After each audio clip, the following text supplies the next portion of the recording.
I love you, Allah.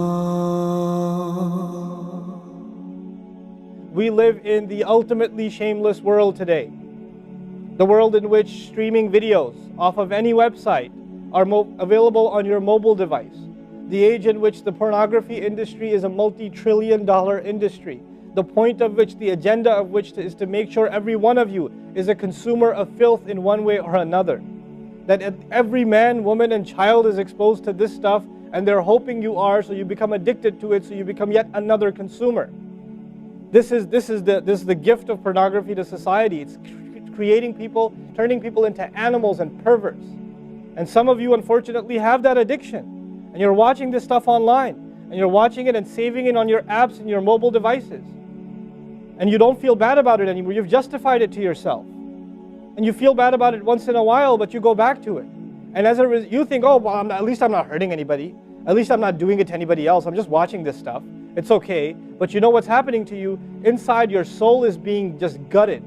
You have no soul left inside of you. So your prayers are empty and you can't even shed a tear in your salat because your heart is so devoid of the fear of Allah because of the filth you've been watching all this time. It's turned you from a human being into an animal. So you can't even look. A woman passes by and you look. You see a piece of flesh walking by. You don't see a human being walking by that deserves respect. You check everybody out and everything out. You're constantly gawking and staring. You have a hard time putting your eyes down.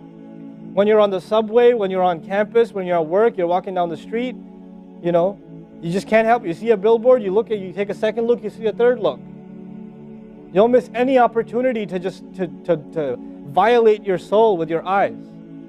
You're addicted completely. And then you say, brother, how do I get khushu' and salat? What world are you living in? What world are you living in? Specifically my brothers. And I know some sisters have this issue too. It's a sad reality. This is a war. This is a war. This is more dangerous than any military war. This is the war that's destroying our souls. It's making its way into our homes. It's making its way, if I want to protect my children from this stuff as much as possible. But when my child goes to school, and it doesn't matter if it's Islamic school, there's a very high statistical likelihood that someone, a friend, with their iPod, with their mobile device, will say, hey, look at this. It's a very realistic, a thing nowadays. It's not far-fetched. And so I have to prepare my children for the filthy world that they're going to be brought up in. And there's no escape from this stuff anymore. There isn't. It's everywhere.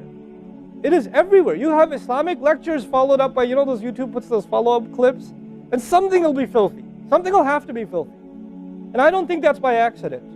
I'm not much of a conspiracy theorist, but I don't think that stuff is an accident. And what happens to you guys is you watch a video, you see something filthy, you click it, you click something else, and you end up watching disgusting things. And I know some of you have tried to quit before and you go back. And you've tried to quit before and you go back again. And you go back again. And you keep falling into that trap. I know some of you have done that.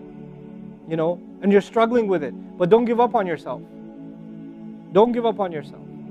And whatever it takes, if you just don't be alone. Don't be by yourself. Be with good friends. Be outside. Study somewhere else. Go to the library and study. Go somewhere where other people are around.